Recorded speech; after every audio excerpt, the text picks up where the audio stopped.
Namo tassa bhagavato arahato samma sambuddhassa. Namo tassa bhagavato arahato samma sambuddhassa. Namo tassa bhagavato arahato samma sambuddhassa. Buddhang Dhammang Sanghang Namasami.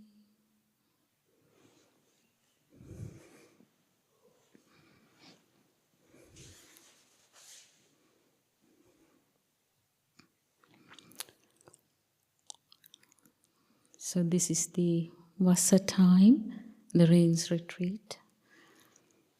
And I've noticed the more I have been in the robes, and during this Vasa as well, every Vasa we learn the Vinaya, we learn our discipline code, and then we, as a community, we come together to learn the discipline code. And the more I have stayed in the robes and done this every year, I find how useful it is.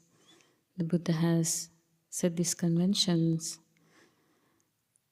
and enjoying the fact that there are new people coming to the community, and how enjoyable to come together as a community and study the Vinaya and the Dhamma.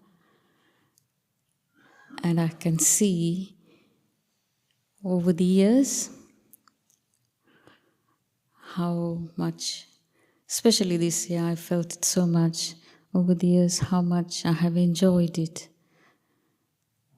Casting my mind back to the first sessions as Anagarikas, how much things have changed.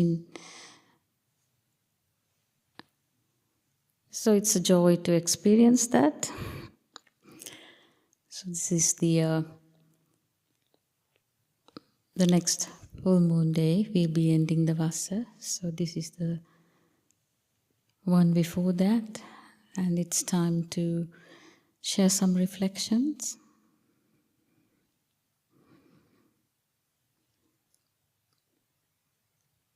So we come into this world. The world we live in is created by teachers. Our first teachers are our parents. And then we go to school and study so many different subjects. And they're useful. They're worldly teachers. They're useful to live the life in a comfortable way. But it's the Dhamma that helps us to understand the world we live in. And for that we need the spiritual teachers. And Lord Buddha is our spiritual teacher. So we follow the path that the Lord Buddha has set.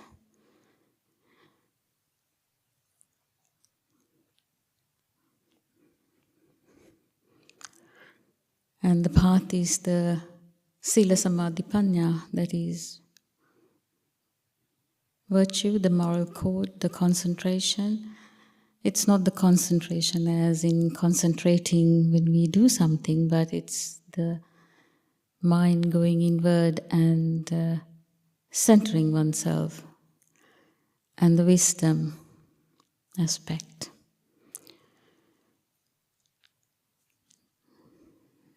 So, in Buddha's teachings, it's the Sila Samadhi Panya that help us to overcome the defilements that arise in the mind. I mean, that's the mind. That's what we are here to do, the mind training. So why did Buddha choose those three aspects, the Sila, Samadhi, Panya, to overcome the defilements? Because the defilements have 3 stages. according to Buddha's teachings. That is the underlying tendency, the anusaya level. That is, the defilements are dormant. They're not active. They're waiting to be activated.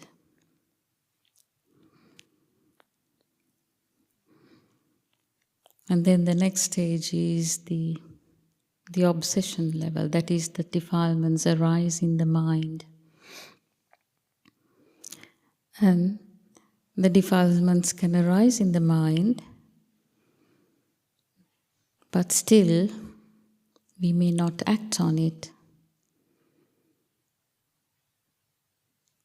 So the mind becomes sick once the defilement has arisen in the mind, but we may not act on it.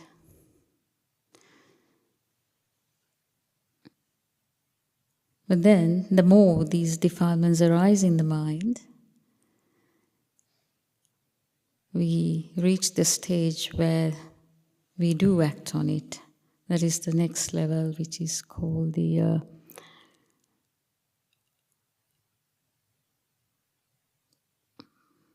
Vayatikkama. I can't remember exactly what that word, how to pronounce that word. So that's we act on these defilements.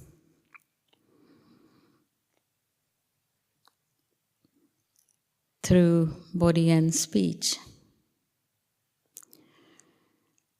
And when we act on these defilements, it's like having a kettle, old-fashioned kettle boiling on a stove, and when the kettle is boiling, if we do not turn off the heat, the water will pour over, the hot water will pour over from the spout and from the lid. So it's that stage, the defilements we are acting on these defilements through body and speech, bodily actions and verbal actions. That's when the sila comes in. That's why the connection, the sila aspect, the first aspect on the path, the sila, that is the moral code. We took the precepts this evening.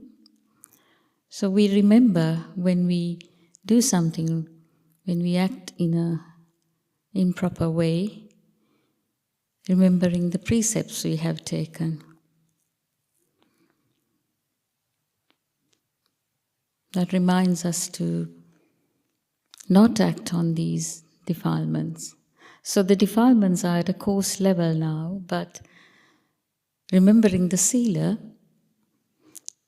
we not act on these defilements.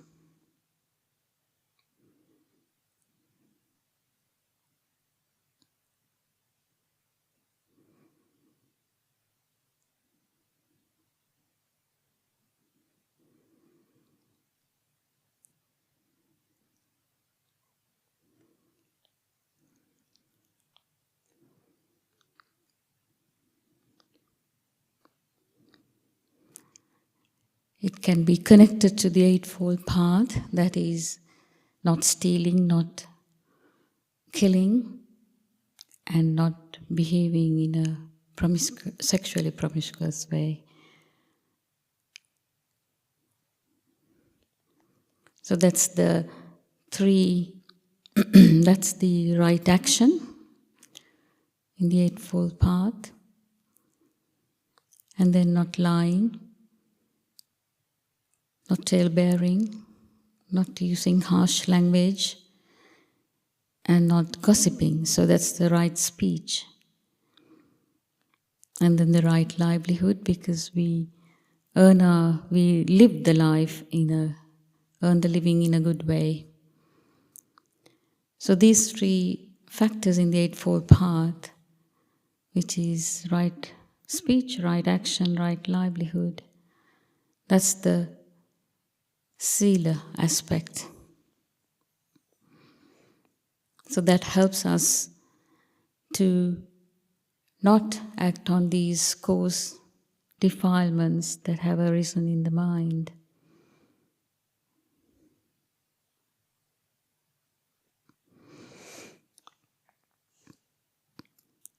Then the next one being the samadhi, which is the concentration aspect.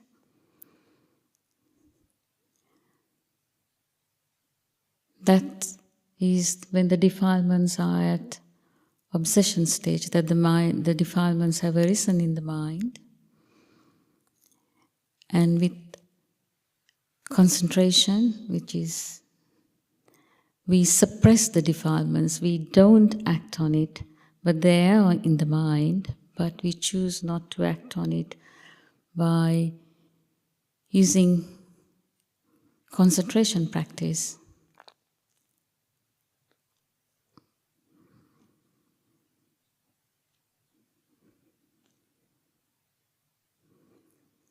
And that can be connected to the Eightfold Path as the right thought, right effort, and right concentration. That is Samma Sankappa, Samma Vayama, Samma Samadhi. That's the concentration, the three factors that form the concentration aggregate. So because these thoughts, our minds are full of thoughts, they arise and cease. And what one has to do is use the right effort, not to act on these defiled states of mind. Simply the four right efforts: overcoming the unskillful thoughts that have arisen and preventing unwholesome thoughts arising in the mind, and developing wholesome thoughts that have not arisen, and cultivating, making more of wholesome thoughts that have arisen.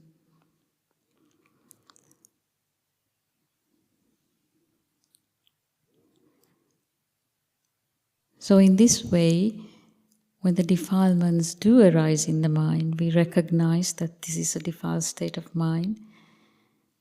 And once we have recognized it, we try not to act on it.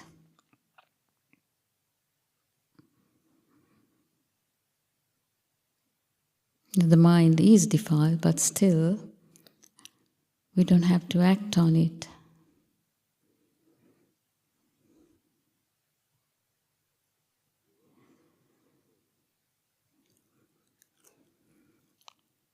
So that's the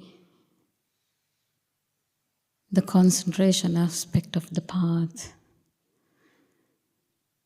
Then Buddha went to see this is just the precepts help us not to get into trouble with these defilements. And then the concentration aspect keep us reasonably safe, though the mind is defiled, not acting on it. But the final one is the wisdom aspect. That is how to uproot these defilements. That's where the work lies. That's where the mind development can happen, by uprooting these defilements. And that's the wisdom aspect of the Eightfold Path. That's the right view and right mindfulness. So right view is equal to wisdom. Wisdom is something one has to develop. So establishing right view is developing one's wisdom. And there are many ways right view can be established. Well, the Sammaditthi Sutta gives a whole list of ways of establishing right view. And I think the first one on that is recognizing the wholesome and the unwholesome. The root of the unwholesome is greed, hatred, and delusion. So everything is born out of greed, hatred, and delusion.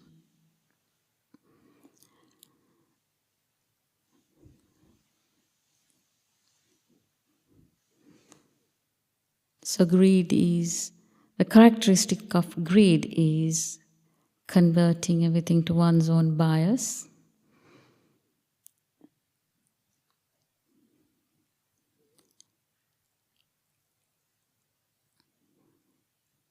And the characteristic of hatred is impatience, argumentativeness.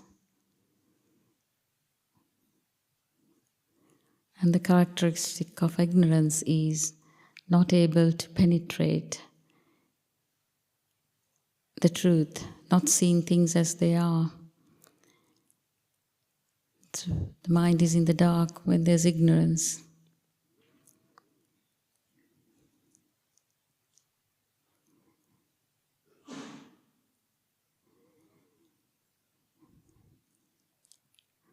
And when we developing wisdom in this way, establishing right view, we try to see things as they are.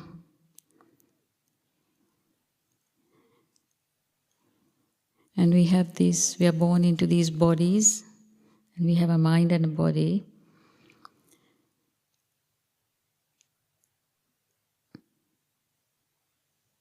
The body keeps changing all the time, yes? We were born as babies and now we get old, we get sick and die. That is common to all of us.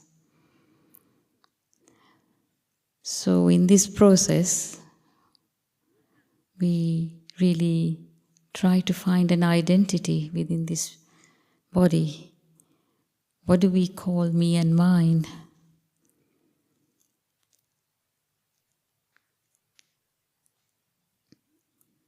Because the body is changing all the time. And what is there in this body is the solidity, fluidity, the heat and the motion. And those four elements are there in everything around us. Even this building, the chair, this has solidity, fluidity, motion and heat. But what's the difference between the solidity on the chair and the solidity in this body? There's no difference. But when they come together and get into this shape, we give it a name. Yes, that's useful to have the name, but then we call it me and mine. We try to own this.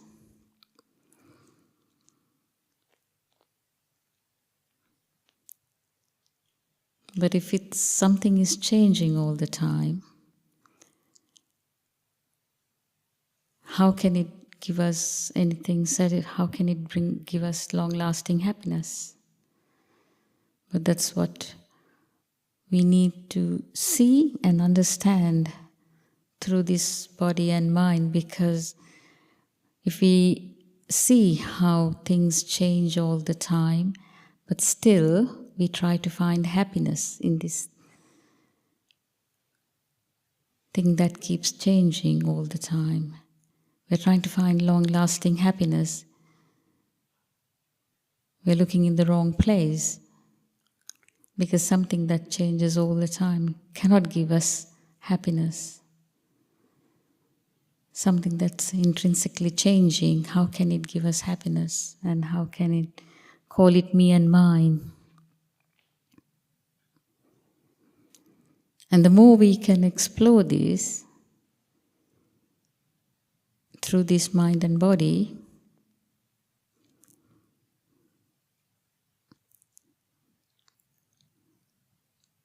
we are getting close to see things as they are.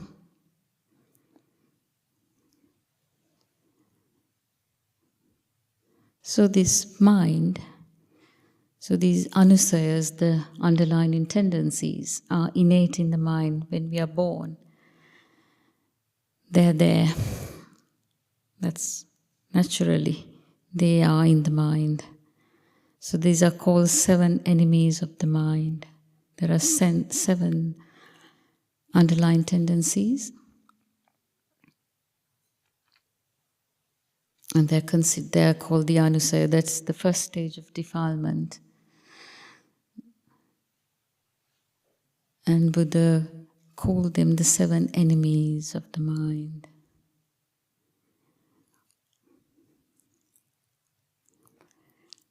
And to explore a bit on these 7 underlying tendencies, the first one is underlying tendency for sensual lust. It's like when somebody eats something for the first time, when a child eats a chocolate for the first time, there's so much joy tasting that chocolate and remembering that and wanting it again and again.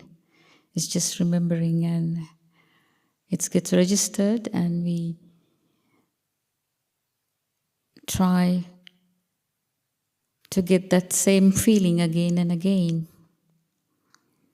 not knowing that we cannot get the same feeling again and again, but we are chasing a feeling of happiness.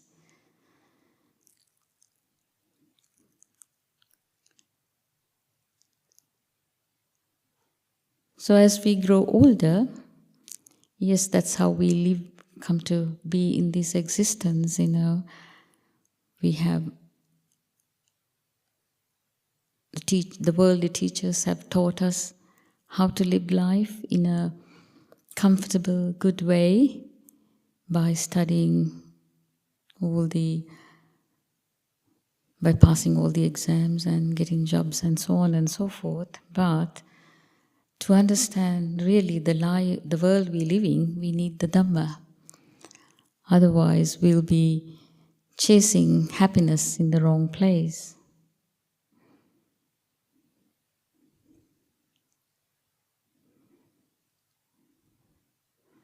So the more we can understand these underlying tendencies, there's the underlying tendency of anger and conceit, underlying tendency of views, doubt,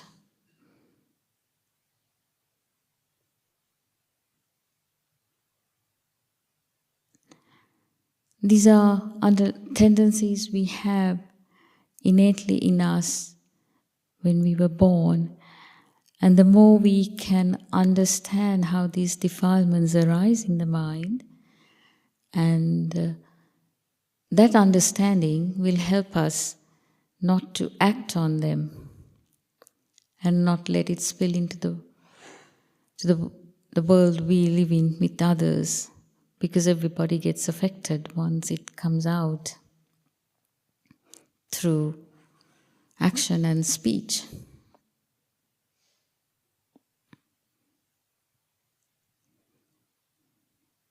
So that's the kind of understanding one needs to have regarding these defilements. And the Eightfold Path help us, that is the Sila Samadhi Panya, that helps us to come to some understanding how the mind works.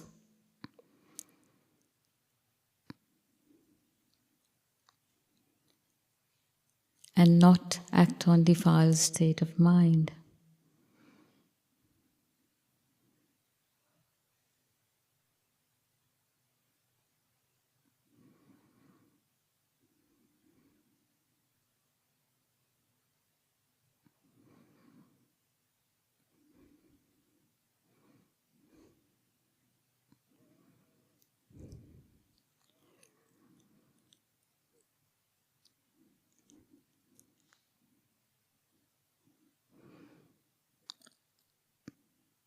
So I just remembered, I was just thinking of the acrobat story, the Sedaka Sutta, where an old a father and a daughter, I think, the elder they're both performing in a circus, and the elder holds the pole and the little girl climbs up on the pole and do the balancing act. And then the father said to the child, the little girl, that if you look after me and I look after you, that way we can perform and earn the money. But then the daughter said, no, I look after myself, you look after yourself. In that way, we can do the act safely and earn money. And Buddha said that what the girl said is true. That is, when we look after ourselves, by looking after ourselves, we look after others. And it's something I have heard so many times, but I read, after hearing it so many times, I decided to read the sutta, and it said, how does one look after oneself? By establishing mindfulness. Mindfulness in the body. So that struck me because it never occurred to me that's how one look after oneself. Maybe I have heard it so many times, but it never resonated to me that way.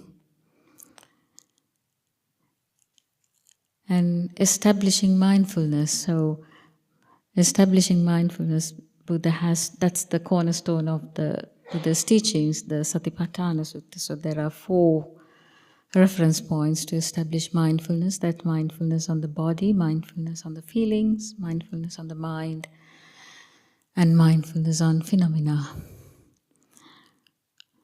or Dhamma. So why did Buddha start with establishing mindfulness on the body? Because the body never leaves us, the mind then has the habit of leaving us. So then only it occurred to me, it's the easiest thing one can do when the mind is all over the place. Bring the mindfulness to the body. If we develop that kind of practice, whenever the mind is going all over the place, bring the attention to the body, whether it's the body is standing or sitting or whether it's the breathing. It's something easy to do and train oneself to do it, because it immediately gives something to the mind to put attention on. So in that way, the mind that's going all over the place has a bit of a respite, The mind is, the consciousness or the vijnana has something to chew on, because bringing the attention to the body. And when I connected, by reading the sutta, when I connected it in that way, then I understood the fact that looking after oneself, you look after others in a very different way. Because it was just a statement for me before. You look after oneself, then you look after the others. Sounds good, but I didn't see it in that way.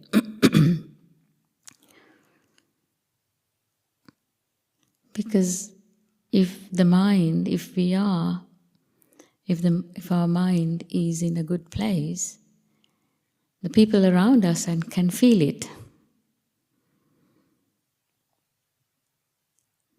When our mind is all over the place, how can we help anybody? It's like putting the oxygen mask first.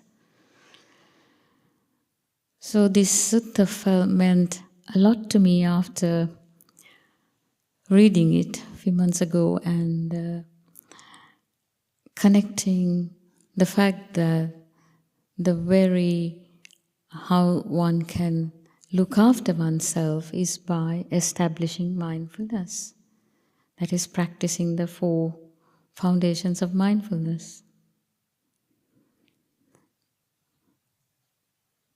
which is what Buddha has been preaching all along, but somehow just reading it on that day, it made me feel this is the thing that's been missing, This is the first thing to do, establishing mindfulness, following the 4 foundations of mindfulness.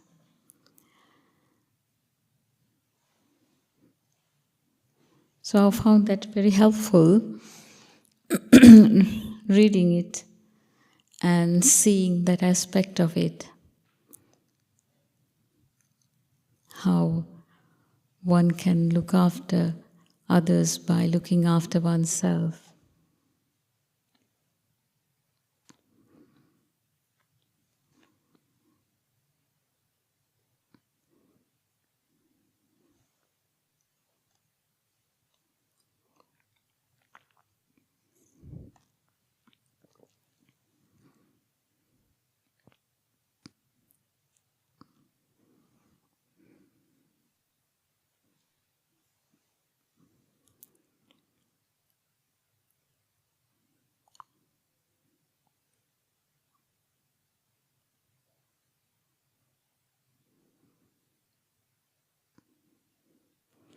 So these are tools, a lot of tools we have in Buddha's teachings, how mind cultivation can happen.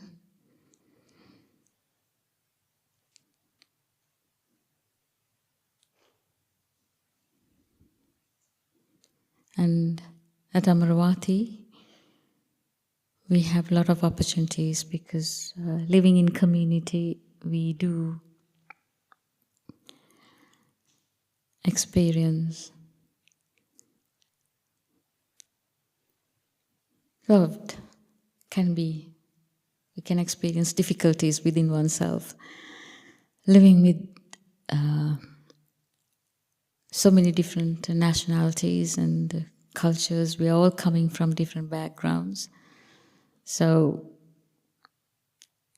how I see things may be very different to somebody else is seeing it.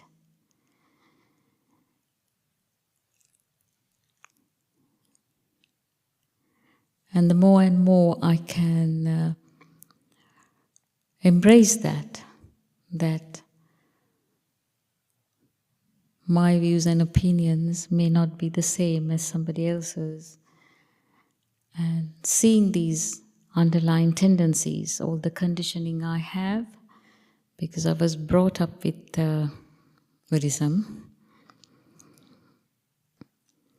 and sometimes I take a lot for granted, and it has been a huge eye-opener to me that how much I take it for granted, the very fact that these tools are there, and but that doesn't mean how I use it or how I see things is obvious to everybody else.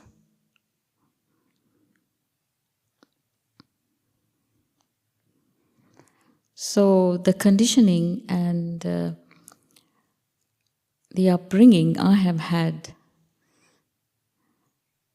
through born into this tradition has helped me a lot. I treasure it very much. I mean, I do and very much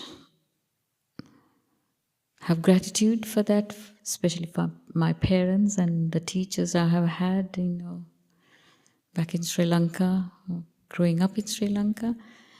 Yes, I truly appreciate and have a lot of gratitude to it, but to be able to hold it in such a way that I don't create views and opinions. So I have to really open to that, how things arise in my mind. based on these opinions and views. And if I follow them, it's not necessarily the way seeing things as they are, because we are here to explore greed, hatred, and delusion, to overcome greed, hatred, and delusion. And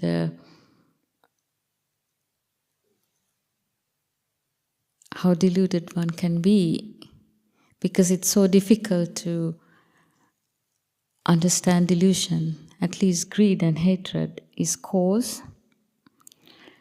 One knows when there's lust and anger in the mind. It's very apparent. But delusion is very difficult. I can be completely deluded and following that thought of delusion. So living in community has really helped me to see that aspect, because choosing your own family, well, I don't know whether I chose my own family, but you get born into parents who chose me, or whether I chose them or they chose me, I really don't know. I'm still trying to understand that process, but to a certain extent, we get used to living in the family we are born into and our circle of friends, and we get accustomed to it so much. But leaving that behind and living with people whom I haven't chosen really, and seeing the human nature through living with other human beings has been a long journey and a very good journey in one sense. It's difficult, but it has shown me how this human existence, what the human mind does. It's completely unpredictable. It needs a lot of training, definitely. That's very clear. But I'm really glad that I have the Dhamma. We have the Dhamma here. We have teachings. We have all the requisites and we have all the right conditions. And we have the teachings. But I'm quite confident that the teachings will help to train the mind. That there's no doubt. Because it's very apparent, the Dhamma is apparent. We can see it here and now. Feel the pain straight away. So it's so apparent and so here and now. So there's no doubt in that Dhamma this is the path and this is the only way to train the mind. But it's hard work sometimes. But I truly appreciate what we have here for the community, and I wish we all use it in a good way and train our minds and overcome this unsatisfactoriness being born into these bodies. Thank you for your attention.